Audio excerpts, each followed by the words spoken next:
Quite often, too often in the news, we look at violent acts around the country. And sometimes we think, well, it's in somebody else's town. It's in a city. It's not my neighborhood.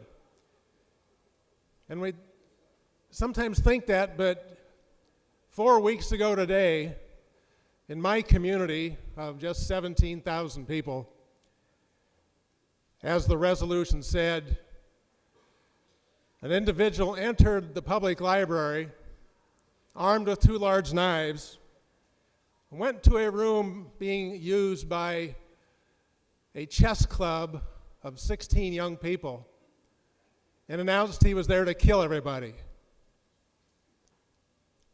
What would we do in that situation? Well, thankfully, we have someone here today who knew what to do. He stepped up, put himself between the assailant and the young kids as they scattered beneath tables.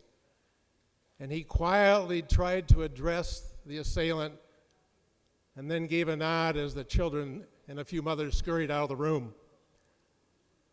Jim Vernon, at that time, was 75 years old. His assailant, 19. Yet Jim had served a few years ago in the U.S. Army, intelligence unit in Germany, where he met and married his wife, Hannah. Jim knew what to do. He quietly talked to the assailant.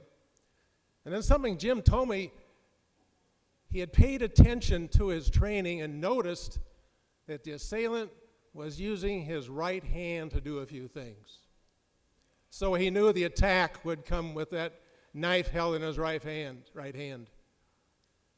And then, but a few seconds later, the assailant, with his right hand, attacked Mr. Vernon. Well, he knew best.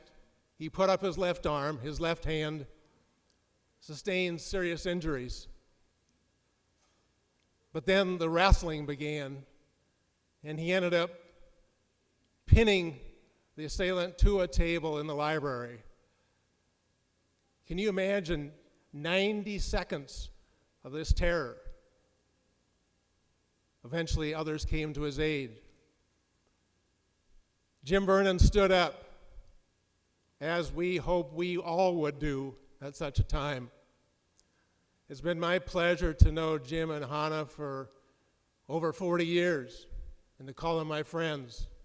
And I would expect nothing different from Jim's actions.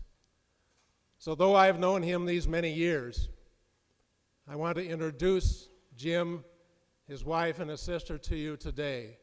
Standing up in the speaker's gallery is former Sergeant James Vernon, his wife Hannah, his sister Julie. Please welcome them to Springfield.